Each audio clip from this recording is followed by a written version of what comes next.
Sorry.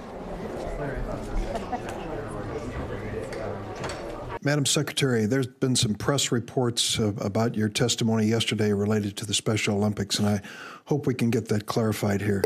Did you personally approve the elimination of the $18 million from your budget to help the Special Olympics?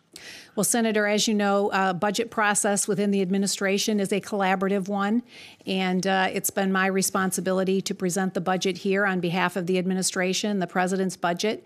As I said then, and I'll say again, we had to make tough choices and decisions around the budget priorities, and we elected to hold harmless Title I and IDEA funding and funding for English language learners, knowing that that's going to really reach the greatest number of students. And let me just be very clear. Can I ask you, did you personally approve this?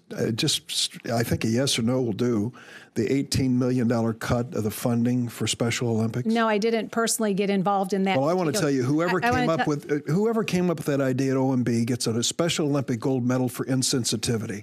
To think that we can't spend $18 million to support this dramatically successful venture, which incidentally started in Chicago, Illinois, and now reaches countries all across the world, millions of young people with disabilities. And let me tell you an area where I think you can save some money for Special Olympics and other worthy causes.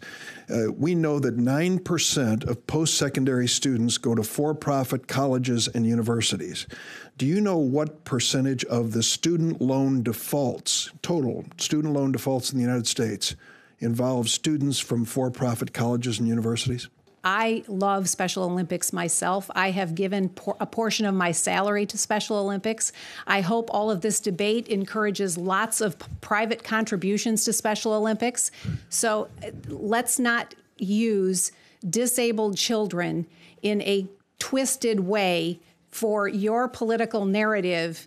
That is just disgusting and it's shameful. And well, Madam Secretary, let me tell you what, eliminating $18 million out of an $70 or $80 billion budget, I think is shameful too. I'm not twisting it. I asked you to answer yes or no.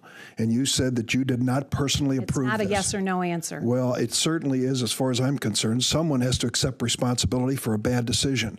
Back to the for-profit schools. Do you know what percentage of the student loan defaults in the United States are students from for-profit schools? 34%. 34%. 9% of the students coming out of post-secondary schools go to for-profit schools, but 34% of all student loan defaults are the students from these schools.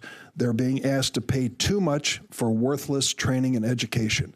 They drop out heavily in debt with nothing to show for it, or end up completing the course and again can't find a job to pay off their loans. So let me ask you again, as Senator Murray has, don't you have a heart when it comes to 140,000 of these victim students who are trying through the borrower defense rule to get relief from the fraud that was perpetrated on them by these schools?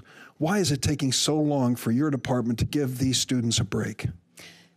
Senator, no student should be defrauded, and if fraud is involved, there are consequences, and there will be consequences. But we should not be judging institutions by their tax status. And let's be very honest here. I beg your there pardon. Are bad actors on both sides of the equation. But 34% of the student loan defaults come from this one branch of tax status for profit colleges and universities. And we should not be judging by tax status, but by results.